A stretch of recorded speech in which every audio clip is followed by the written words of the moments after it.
Hello everyone! In this video today we're going to be going over how to change color. This is part 4 of the Learn to Crochet series. If you're new here, I'm currently filming some beginner-friendly crochet videos and organizing them in a Learn to Crochet series. The idea is you can kind of just tune into whichever parts you're interested in.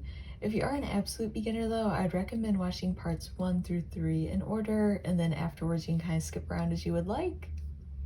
So we'll go ahead and get started. This should be a pretty quick video.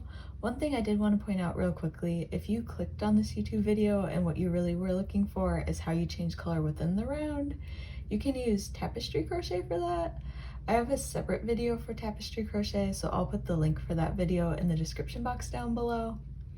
In this video today, we're just going to be going over how you change color at the ends of the rounds. And then also each of these Learn to Crochet videos has a blog post that goes along with them, so I'll put the link for this one down below.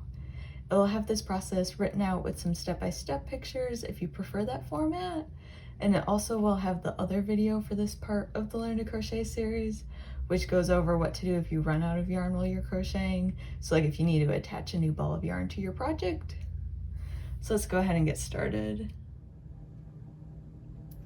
Alright, so first we'll go over this process with circles, and then afterwards we'll go over the process with granny squares. If you're crocheting anything that doesn't have chain spaces, so those are like the corners of the granny square, the process that you'll follow will be this process with the circle here. So you want to fasten off at the end of the previous round. You can wait to weave in the ends if you'd like to. For this circle I've already weaved them in. And then you'll just insert your hook into any stitch of the previous round. What I like to do is if you find one that stitches with 2 double crochet worked into it, I like to insert the hook into the first of the 2 double crochet, and then that way when you're working you can very clearly see where the increases are located. If you're crocheting in rows, you would just insert your hook into the first stitch of the row that you want to work into. Then you'll take your yarn, the new color, and just lay it over your hook and pull it through. And then from there you just continue on with the pattern. So for this circle I would begin by chaining 3 and then work a double crochet, and then this little tail right here, you can hold it against the work, so when you insert your hook you'll see it on top of your hook. To help weave it in, you just want to make sure that you leave a little bit of it still hanging here, and then that way at the end you can use your tapestry needle to weave it in the other direction to make sure that it's secure. If you need help with weaving in your ends, I have a short little video that's like earlier on in the Learn to Crochet series that goes over that.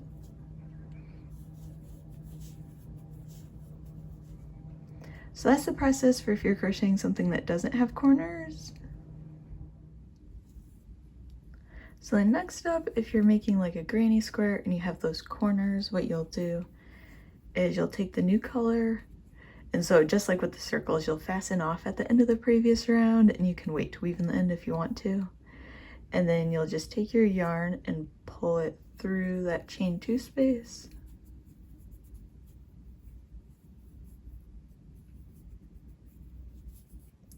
And tie a knot.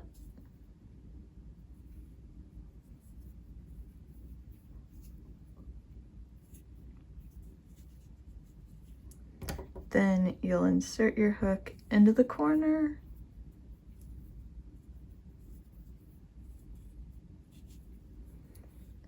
and just pull the loop through. For a granny square, you'll begin with a chain 3. Then from there, you'll continue on with the granny square pattern. So you'll start working into the next space, and it'll be 3 double crochet into this space.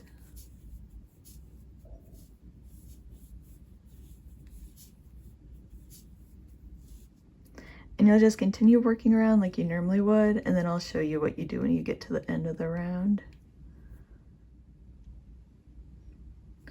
Alright, so then when you get to the end of the round of the granny square, into that chain 2 space from the beginning, you'll work 3 double crochet.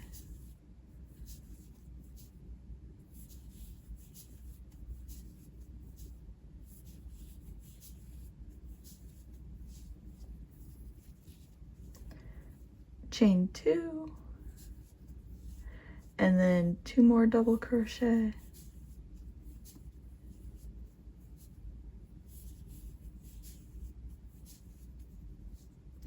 then the chain 3 from the beginning will count as the third double crochet for this corner. So you'll just find the third chain of the chain 3 and work a slip stitch.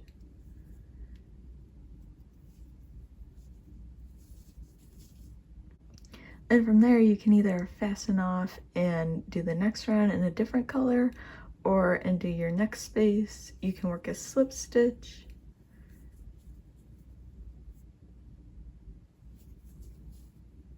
And then just continue on with the granny square pattern with the color that you're currently using.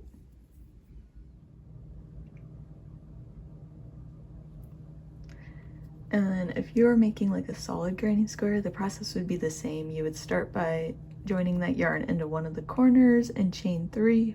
Then you would just follow along with the pattern, and once you get back to that corner at the beginning of the round, you'll finish working the corner. And also, this is a solid granny square. There'll be a video for solid granny squares later on in the Learn to Crochet series, so depending on when you're watching this video, it might have already been released. But that's the full video for this part. Don't forget, I'll put the link for the blog post in the description box down below. So thanks for watching. I hope this video was helpful.